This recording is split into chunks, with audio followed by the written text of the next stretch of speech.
It's Zep Dog, aka the Pedigree, coming to you with the raw, the real, the truth hurts. But I got a question. It's a great question, and it will connect everything eventually.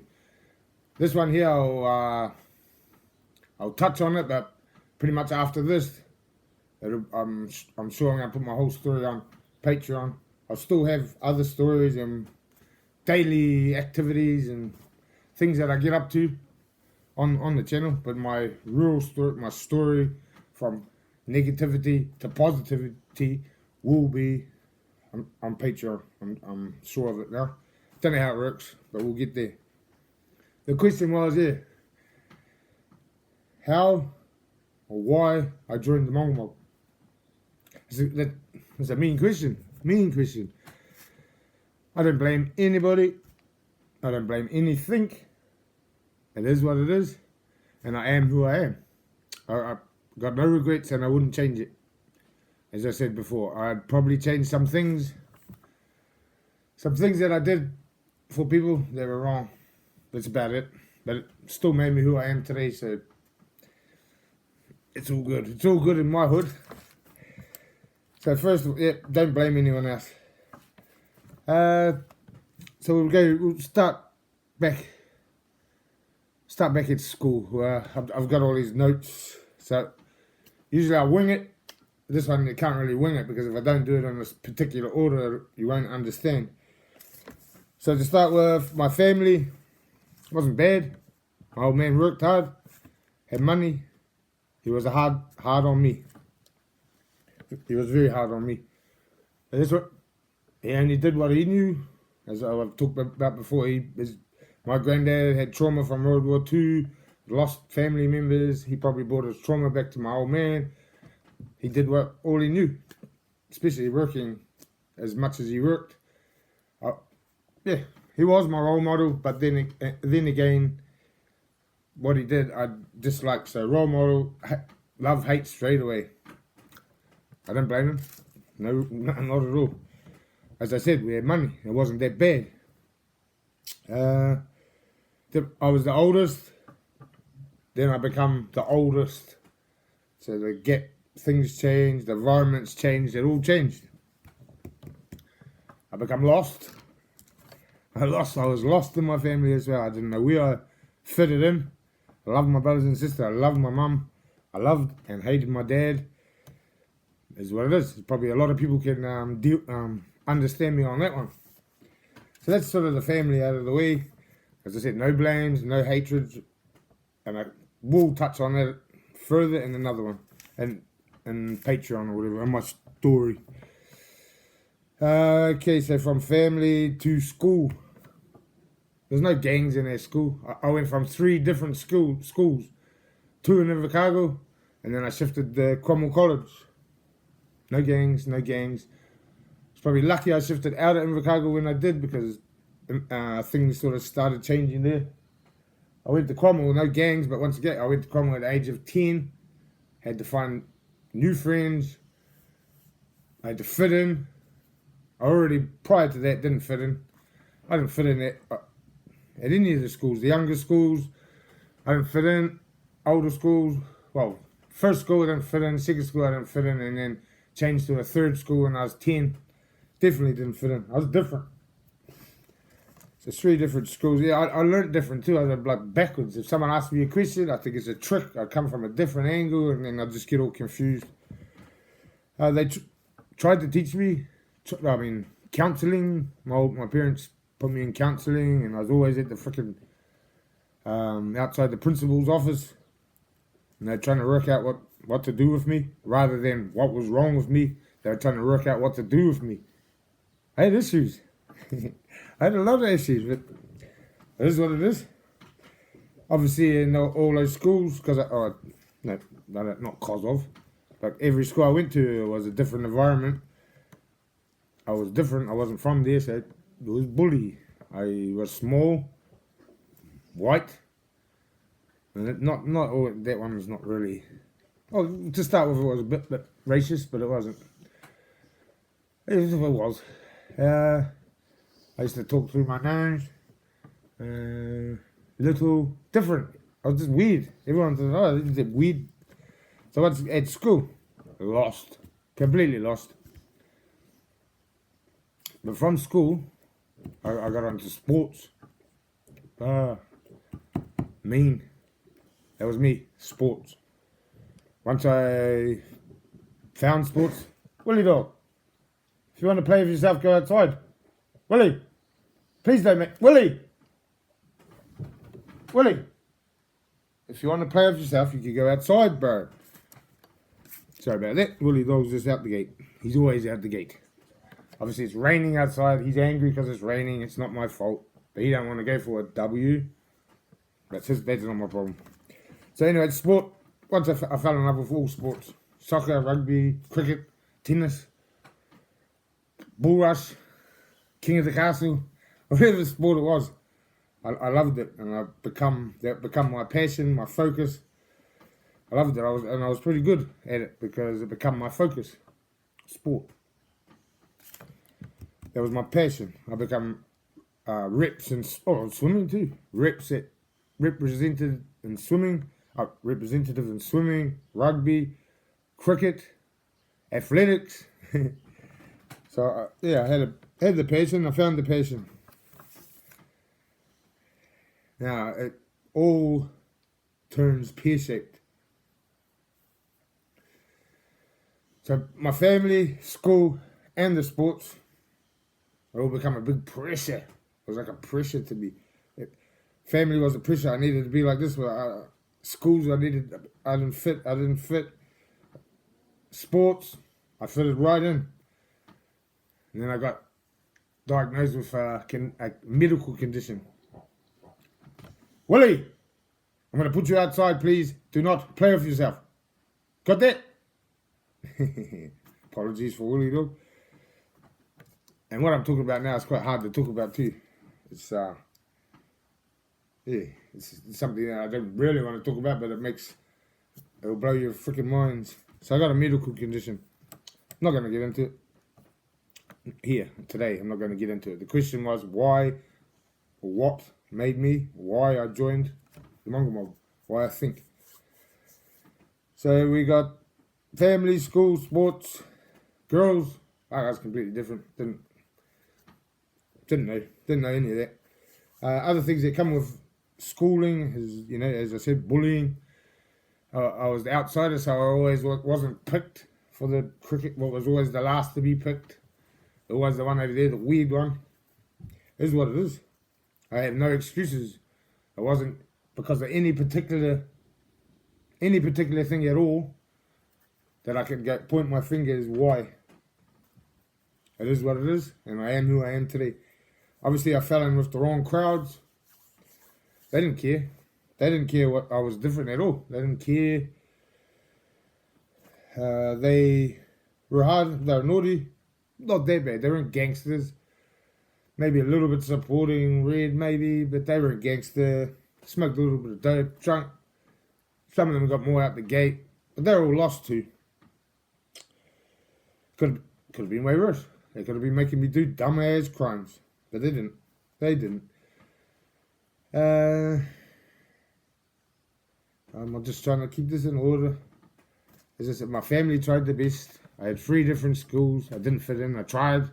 I didn't. The sports, that was my passion. I loved it, but I got a medical condition which sort of slowed that down. I was told I couldn't become an All Black, which it hurt.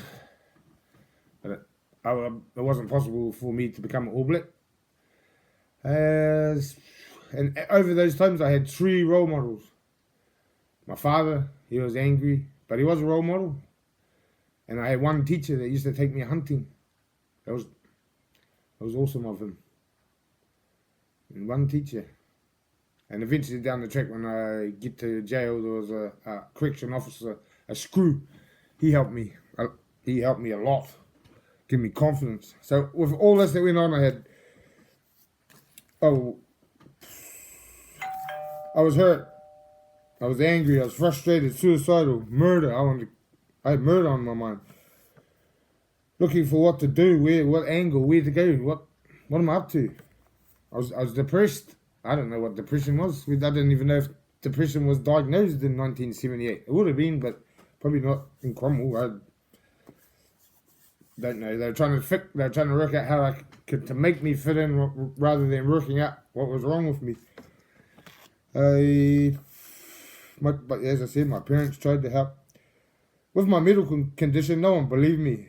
No one believed what I was saying at all.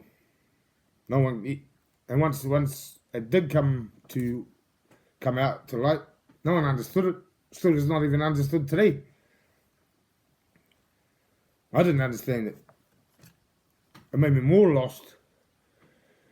Way more lost. Way more depressed. Hatred.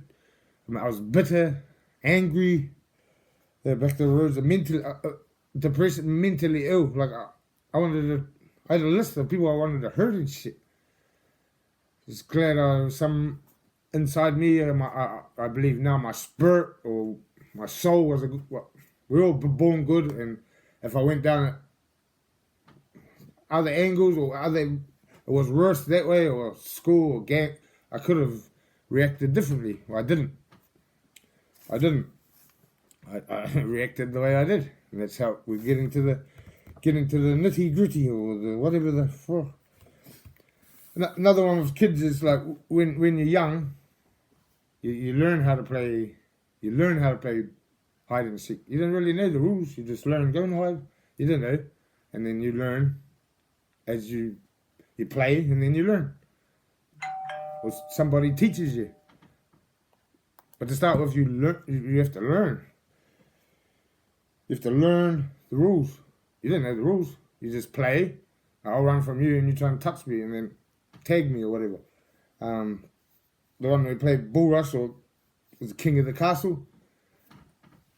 Yeah, it was like trying to get to the top, and if you get to the top, everyone tries to pull you down. But when you're on the top, you can, when you're trying to get on top, someone kicks you in the face. When you get on the top, you try and kick them in the face. This is from 5, 6, 7, 8. So my environment I was in was violent as.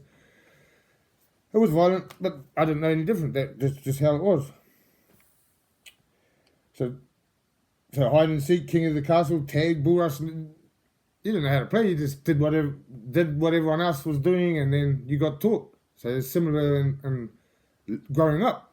It's like if no one's actually teaching you, how do you know? You have to try and work it out yourself. And when you're different, you just start getting isolated and disconnected from everything. Just trying to make sure that I cover it all this. So my role models, when that medical condition, when that come in, that disconnected me completely from everything. Just no one understood. I didn't go on about it. I didn't talk about it. I didn't even deal with it. It was like, oh well, no one else cares. No one else understands. I didn't understand it all really. So I was like, oh, I'm not doing that. So, but we'll get to that. We'll get to that later. So pretty much, I felt like I didn't belong anywhere. I didn't belong in my family, school, sports. I did feel like I belonged, but that got crushed. Woman.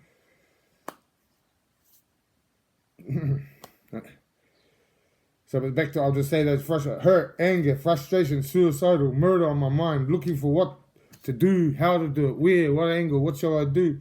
I was depressed, but I don't know about depression. Mentally ill. Yeah, I think so. I wanted just to fit in. I wanted to fit in the best way I could, but when you try and fit in, and you sort of get pushed away more and isolated more. Is what it is. Still, I don't blame anybody. So, life is an equation. So like this equation. So the equation, you try and fit in. But it would have been good in school or some guide you to teach you how to fit in. Especially when you're different, or as I call it, unique. Very unique. And over the last 4 or 5 years, I understand what being a unique is all about. So because of all of that, I was locked in the past. I was thinking about every bad, negative, everything. I was thinking about it. So I was locked back there. I wasn't progressing. I was just getting angry and twisted and just disconnected from everything. I was locked. I didn't know I don't know any of this. I'm starting to work it out now to be able to tell this story. Yeah. So I needed to be a part of something, be a part of anything, just be something. So, well, the mafia. Not the Mexican mafia, the mafia, like the Italian mafia, that was all over the TV. Oh, that was like, yeah, I want to be like these, the good fellas. I want to be part of a crew. I wanted to be a part of anything. It was something that I just had to. So if I go right back to when I was young, my youngest memories was violence. I dreamt of freaking war. I dreamt of horror. I dreamt of punishment. I dreamt of torture. I dreamt of all of these things. I dreamt of running away. I dreamt of death. I dreamt of killing. I drew little figures of war. I played war games. I don't know where that come from. It didn't come from my father, and it didn't come from who I was around. It just was there. So to this day, I won't know, and I will probably never know. But I really think. No, I can't really think because I don't know. But like I was reincarnated. I thought I was from Vietnam. I thought I was from back in the day when we didn't have guns. These are the dreams that were going through my head. So this is from the age of 5, and then, I don't know, 30, 14, 30, started drinking and started smoking dope, and those dreams, I didn't have those dreams anymore. But I will get into a whole session on a whole, what is it called? Part on just dreams. Because, this is a mean side to it. So, why I joined the Mongrel Mob, I think that might sum it up. I was completely lost emotionally. I didn't fit in. I was locked in the past. I was living negativity all around. Yeah, I was twisted. Just, and because of the way I was living, I was just ready to react. Ready to jump on whoever said wrong, right. It is what it is. It is what it is, can't change the past, and it's made me who I am today. It's not just that. The carry on to now is what made me who I am today. So I hope I answered that question. Why? So that's why. All these reasons, I don't blame any of it. It's just how it all unfolded for me. I wasn't surrounded by it. My family weren't into it. The areas I weren't into gangs. I wanted to be like back then, whatever, it would have been 88, I would have been 10. 1988, 90s, I would have been Tupac, Biggie, obviously AC/DC, Bon Scott. That didn't make me dream of war. But the gangster rap, I don't even think the gangster rap was the 90s. So in the 80s, must have been the mafia movies and the Godfathers and all that. I'm not saying that made me join either. It's just that what attracted me to it. The story goes further, but I'm going to end it there because that's sort of why. If there's questions, any questions about this or angles, or you see it different, just put it down there because it'll give me insight to look into it as well. So first mobs that picked me up was patched up with Patone, Scout Patone. He picked me up. He taught me heaps of good, actually. He taught me a lot of good. And then he went to jail and gave me to someone else. But he did. He taught me a lot. I didn't listen. Same as my father. If I'd listened to my father, the best advice he ever gave me was, best advice my father ever gave me is, you can do whatever you want in this life, son, as long as you're under the radar. Which is the best advice ever. The best. I was lost. I was already gone. Look, under the radar. I didn't listen at all. I was too far gone. So I got picked up by a Petone dog, Pets, remember?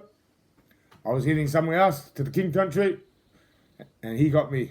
I was going to King Country to Prospect. Well, he got me before I got there on the ferry. So I was already on the ferry. He got me, he brought me back all the way to Christchurch.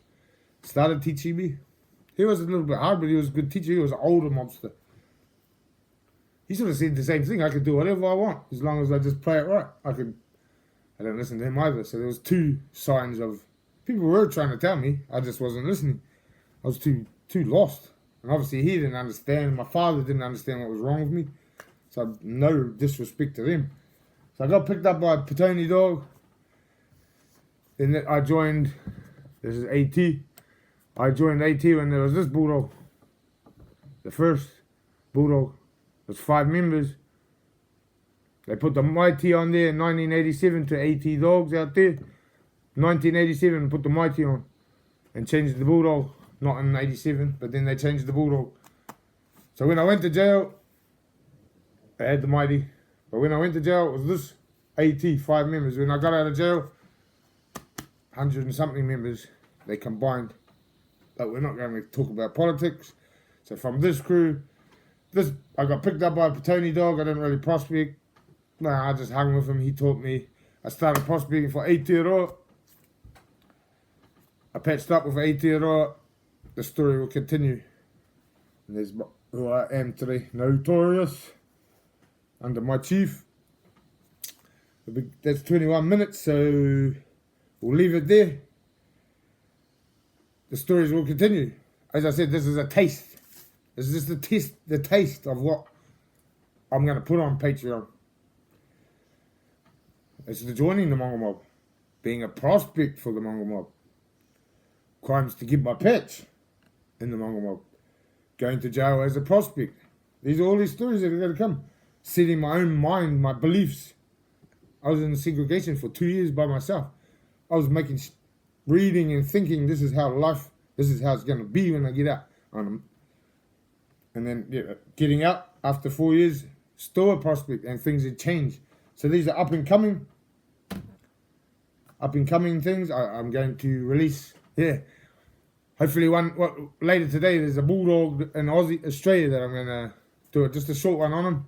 It's a mean story and too much respect to him. A deaf bulldog. I'm not gonna say his name right now. I'm gonna do the same as this. It won't be as long. So that'll be coming up today. There'll be a lot coming up on Patreon. And I'll leave it at that. Thank you for tuning in. Thank you for clocking in and listening. Just put the comments, put it in there. If you push the like button, I know you like it. I will know you like it. So that's enough for now. This is Zap Dog clocking out.